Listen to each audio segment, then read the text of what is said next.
Assalamualaikum warahmatullahi wabarakatuh. Jumpa lagi di acara Mayang Channel dengan podcastnya Rawat Ruat Podcast bersama Bunda Mayang Sari. Liputan podcast kali ini lebih banyak menekankan dari beberapa pertanyaan netizen atau subscriber Mayang Channel yang ada di YouTube, dan akan saya sampaikan kepada Bunda agar Bunda bisa memberikan penjelasan akan apa yang menjadi pertanyaan-pertanyaan tersebut. Baik Bunda, pertanyaan pertama dari beberapa subscriber ini tentang perihal uang polimer Bunda. Dia bertanya seperti ini: apakah bisa perihal uang polimer atau yang non-polimer pecahan 100.000 dicairkan atau dimasukkan secara sistem perbankan?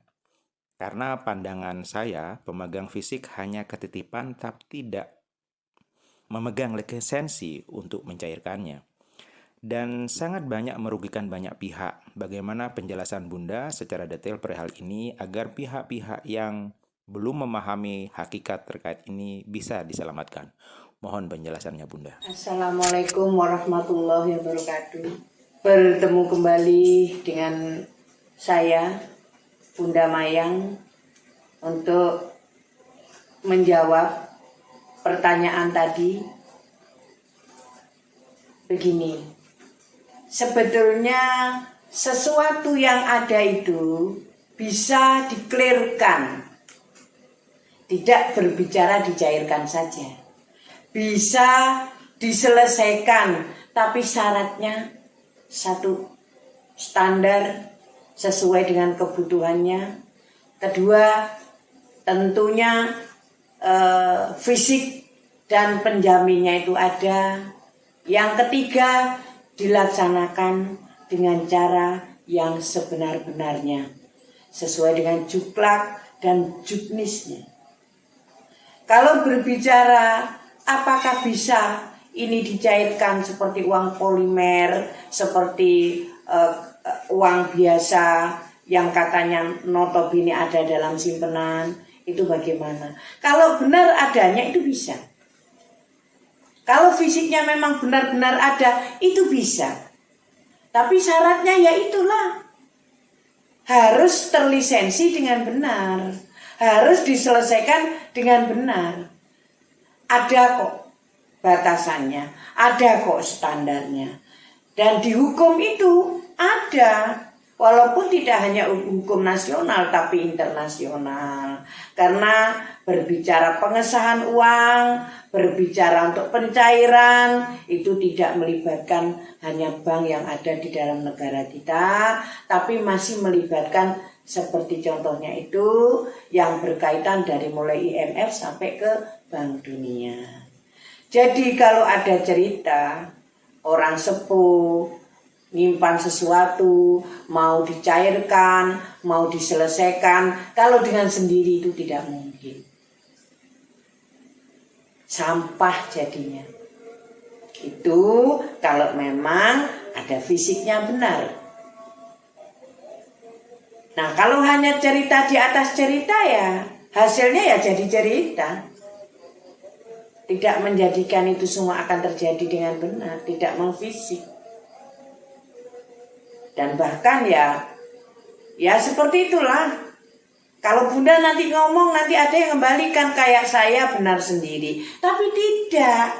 Yang kita bicarakan ini kita belajar dari hukum yang ada, standar sistem yang ada, gitu loh.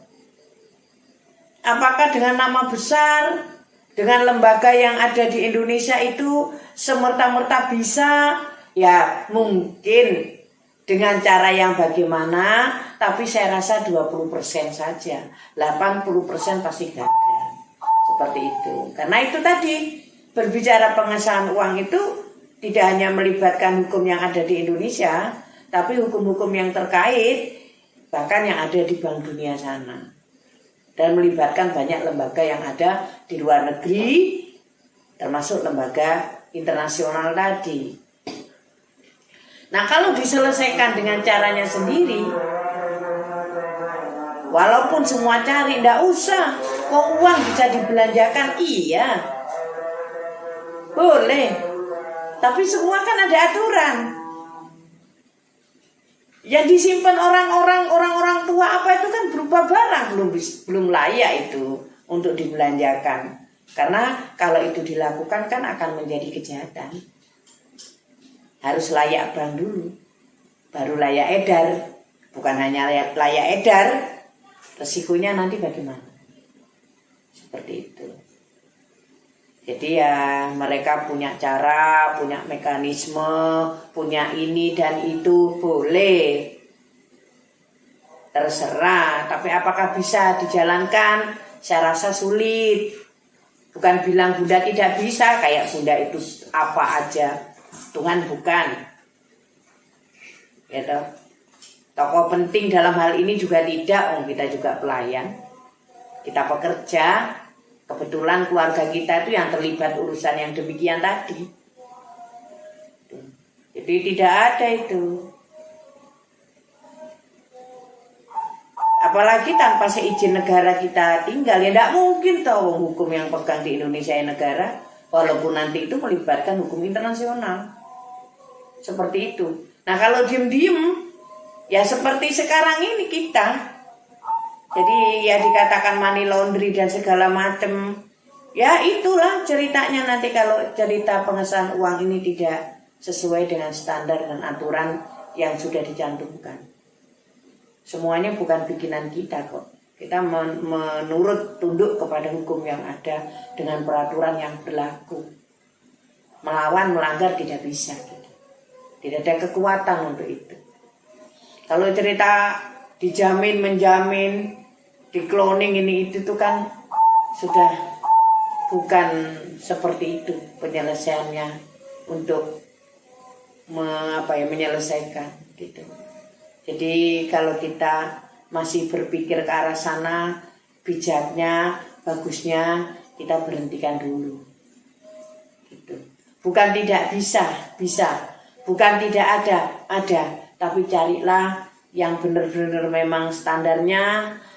Bisanya itu selesaikan dengan benar sesuai dengan apa yang telah ditunjuk pada panduannya. Jangan melanggar, berisiko. Pertanyaan selanjutnya Bunda, ini dari subscriber kita lagi. Dia berbicara seperti ini. Ada fenomena yang berkembang di masyarakat, utamanya yang masih tidak sadar mengejar-ngejar urusan amanah. Dikira mudah. Dan juga ketemunya dengan sosok-sosok yang meyakinkan. Terlihat sudah sepuh, ngaku ini dan itu, ternyata ujung-ujungnya tidak ada yang realisasi dan tidak ada bertanggung jawab juga. Sehingga merugikan orang-orang tersebut. Habis biaya banyak dan keluarganya berantakan. Ini fakta. Mohon Bunda berikan edukasi dan nasihat yang tepat agar terjadi pelurusan yang bisa diterima oleh korban-korban urusan amah ini, Bunda.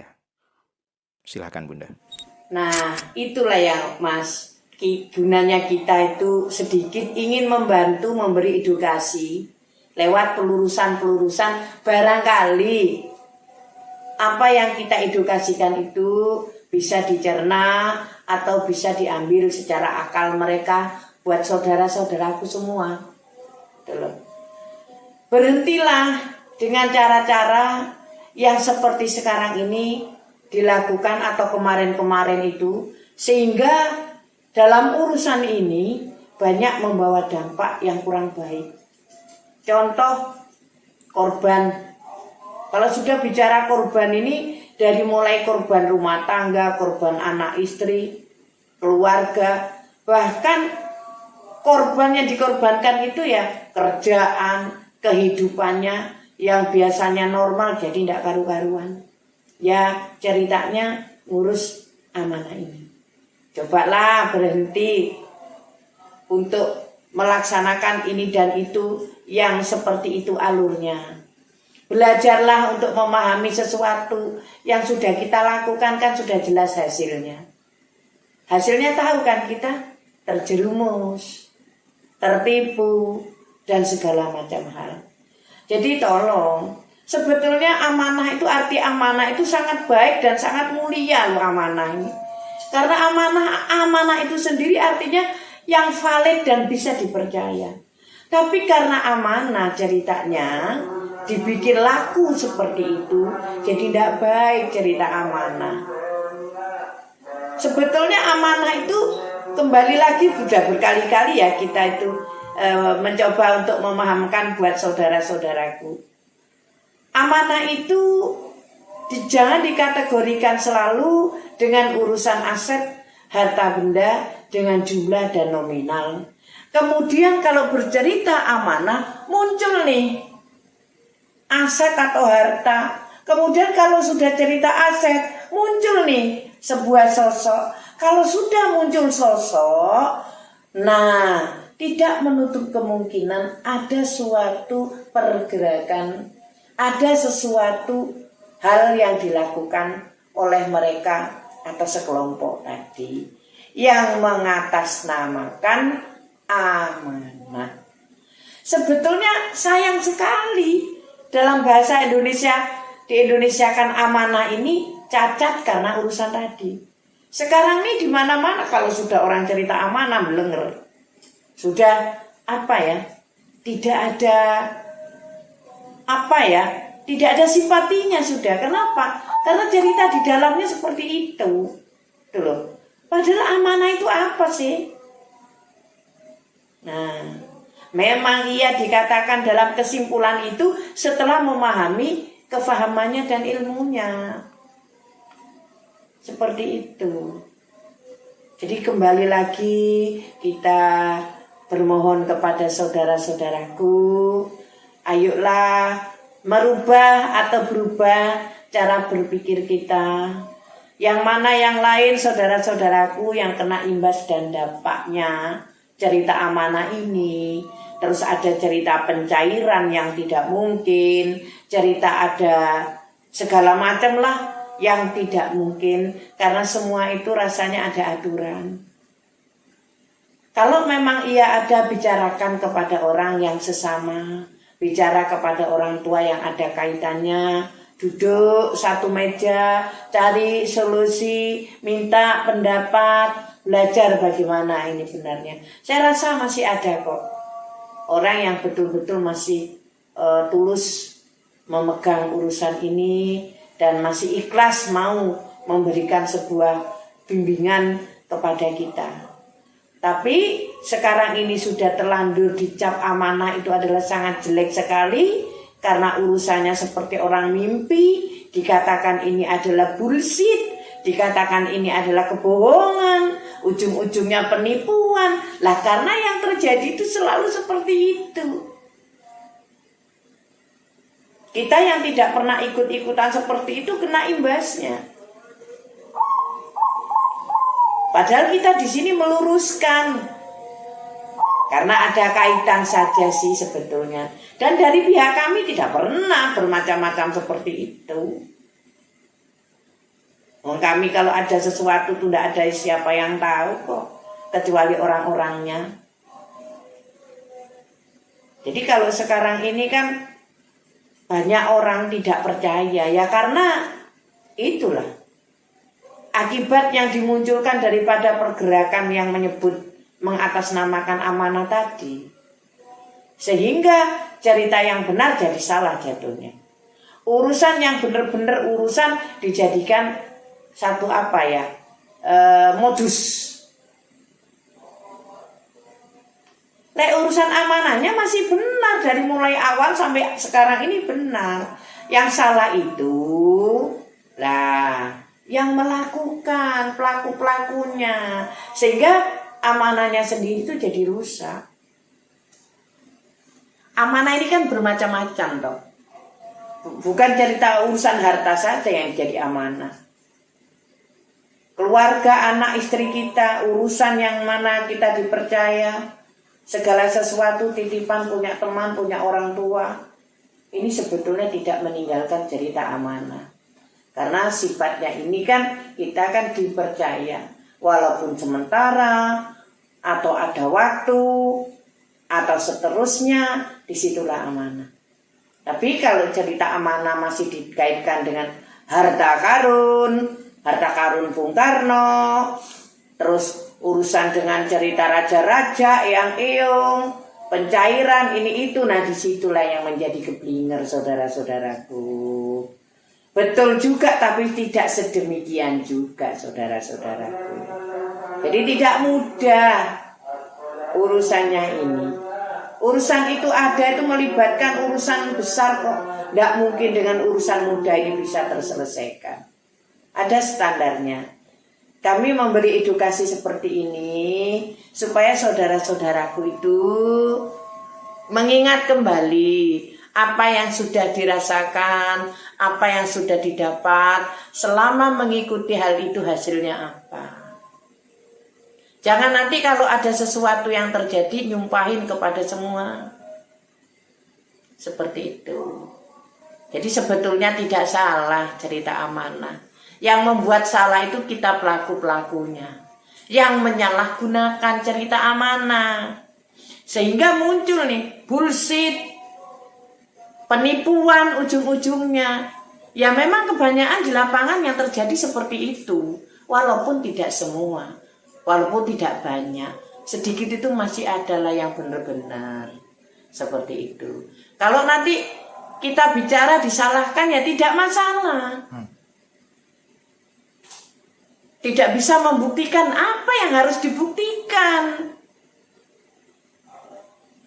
Apakah orang akan terbukti ketika mengeluarkan duit, mengeluarkan harta, baru ceritanya dia itu benar orang amanah, disebut satrio peningit ini itu?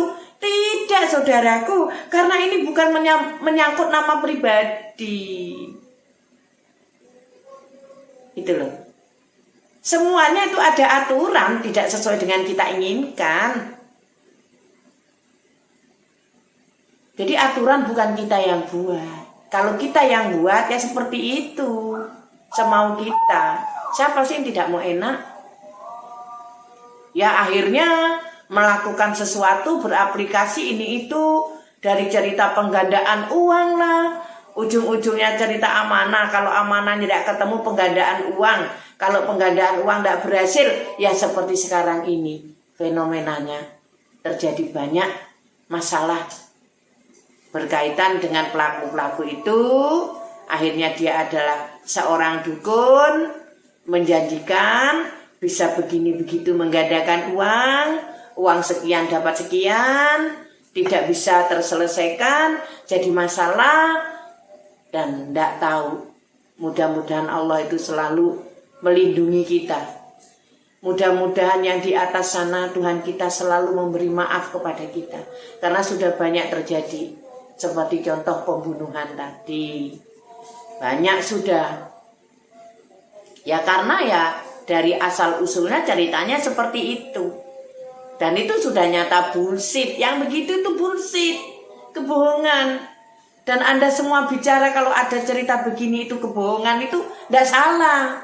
Walaupun tidak semua. Itu. Terus kalau saya, tim saya, yayasan saya dipersalahkan, dasarnya di mana saudara-saudaraku? Kan sudah jelas, kita tidak pernah merekrut, kita tidak pernah mencari dana, tidak pernah begono begini untuk urusan ini, tidak. Yang mana yang dipersalahkan? Seperti itu. Tapi ya wajar dong, kita manusia, tidak ada yang sempurna, tempatnya salah, wajar. Tapi begitulah saudara-saudaraku, hendaknya kita berpikir lebih bijak lagi kalau kita mau terjun atau kita mau masuk ke dalam ranah itu. Berpikir ulanglah kita. Bagus kita berdoa, menjalankan semua usaha, bekerja, real adanya, nah itu kita berhasil. Yang lain-lain biarlah. Kalau sekiranya kita berpikir melakukan tidak nyampe, tidak usah. Kan kita tidak diharuskan. Berdoa aja kepada Tuhan di atas sana, mudah-mudahan ada perubahan pada diri kita pribadi, secara perekonomian, kehidupan, dan yang lain-lainnya. Baik Bunda, ini pertanyaan selanjutnya. Eh, Dia bertanya seperti ini, Bunda. Bagaimana pandangan Bunda mengenai situasi bangsa dan negara yang berkembang hingga saat ini terkait cara-cara dan strategi yang harus dilakukan oleh pemerintah Indonesia utamanya tentang kondisi buruknya mental pejabat negara? Hampir sebagian di semua lembaga masih mementingkan kelompok dan golongannya sendiri-sendiri. Sehingga program-program pemerataan terkait keadilan, kesejahteraan, dan kemakmuran tidak pernah dirasakan. Yang kami rasakan saat ini rakyat serasa seperti sapi perah sehingga rakyat makin sulit dan bebannya sangat berat. Apakah urusan aset amanah ini tidak bisa menjadi solusi jalan tengah untuk menyelesaikan secara menyeluruh persoalan-persoalan yang ada? Bagaimana itu, Bunda? Rupiah supaya berdaulat sehingga harapan para leluhur dan pendiri bangsa bisa tercapai. Mohon penjelasannya, Bunda. Jadi sebelum hari ini, yang lalu-lalu kita sudah sering kita bahas bahwa keberadaan perekonomian kita nasional ataupun internasional dunia sudah mendapat imbasnya. Jadi hancurlah perekonomian di beberapa negara di dunia ini, termasuk Eropa, sudah terjadi resesi. Kalau moneter belum terbuka, kembali akan lebih terpuruk lagi. Kalau di Indonesia ini krisis yang berkepanjangan, tidak menutup kemungkinan nanti akan terseret di arah disersi juga, seperti negara-negara Eropa yang lain. Nah, jadi karena kondisi seperti inilah, jadi kita itu kepingin istilahnya berbuat sesuatu, walaupun tidak banyak, tapi sedikitlah untuk memberi gambaran, memberi edukasi tentang keberadaan kondisi juga yang ada di negara kita. Memang tidak bisa ditutupi bahwa kondisi perekonomian di negara kita itu saat ini walaupun tidak menakutkan tapi mengkhawatirkan. Dengan semua yang ada, dengan permasalahan yang komplit terjadi di negara kita itu, tidak lain tidak bukan ya karena pergerakan aset tidak bisa berjalan lancar, dan kemudian perekonomian juga seperti ini. Terus ditambah lagi semakin berkembangnya isi yang ada di dalam negara juga, dari mulai segala macam sudah terjadi semua, sehingga membuat orang banyak yang terjerumus ke hal-hal yang mana itu dulu sangat tabu, sekarang tidak lagi karena keadaan. Hal-hal yang dulu itu sangat ditakuti, sekarang dipikir biasa saja karena keadaan juga. Hal yang tertata rapi juga bisa teracak-acak juga karena keadaan juga. Kondisi daripada perekonomian kita. Kalau kita berkaca dan melihat kepada pegawai sudah jelas ya. Pegawai negeri contohnya, atau pengusaha yang masih jaya, rasanya tidak ada kesulitan, tidak ada susah. Tapi buat orang yang di bawah, itu yang sangat merasakan dampaknya. Walaupun kebijakan pemerintah sering mengeluarkan atau melakukan yang bentuknya seperti bantuan-bantuan program itu, tapi ya tetap kita rakyat di bawah ini sangat merasakan dampaknya. Usahanya yang jatuh sangat teramat sangat merasakan dampaknya. Berbeda kalau memang orang ini kan memang sudah pegawai negeri, ya tinggal dia ngatur, tinggal lakunya hidup aja, yang benar tidak tersandung yang macam-macam yang sekiranya itu tidak perlu dilakukan. Seperti itu. Tapi ya ini kan sudah orang tua kasih tahu bakal terjadi seperti ini tuh sudah lama mula. Nah sekarang itu baru mulai terjadinya. Ya. Nah kalau kita kurang keterbukaan tentang urusan aset, tentang urusan perekonomian. Ya seperti ini jadinya. Banyak yang kong kali kong, segala sesuatu yang tersembunyi. Kalau tidak ketahuan ya seperti itulah. Nah kalau sudah ketahuan ramilah diekspos. Kalau di luar negeri kurang kita dengarkan kalau korup itu, karena di sana itu ancamannya dengan hukuman yang sangat berat. Contoh di Cina, kita mungkin tidak perlu menjelaskan konsekuensinya kalau korupsi di Cina itu apa. Kalau di Indonesia ini ya maaf ngomong, kita tidak perlu cerita, seperti itulah adanya. Tuh. Sulit kalau ada yang bicara masalah keterbukaan dengan kejujuran, itu sangat minoritas. Berarti mayoritas kan seperti itulah adanya. Ini sudah mungkin sudah putaran zaman ya. Sudah masanya seperti itu. Karena apa? Karena gaya hidup, karena kondisi menggiring, akhirnya melakukan hal-hal seperti itu tadi. Ya kalau yang cukup karena gaya hidup yang berlebihan, akhirnya terpancinglah masuk ke sana. Ya karena keadaan yang sangat pahit, yang sangat susah, akhirnya terjerumuslah dengan kondisi ya di sana. Jadi ya mau dikatakan apa lagi?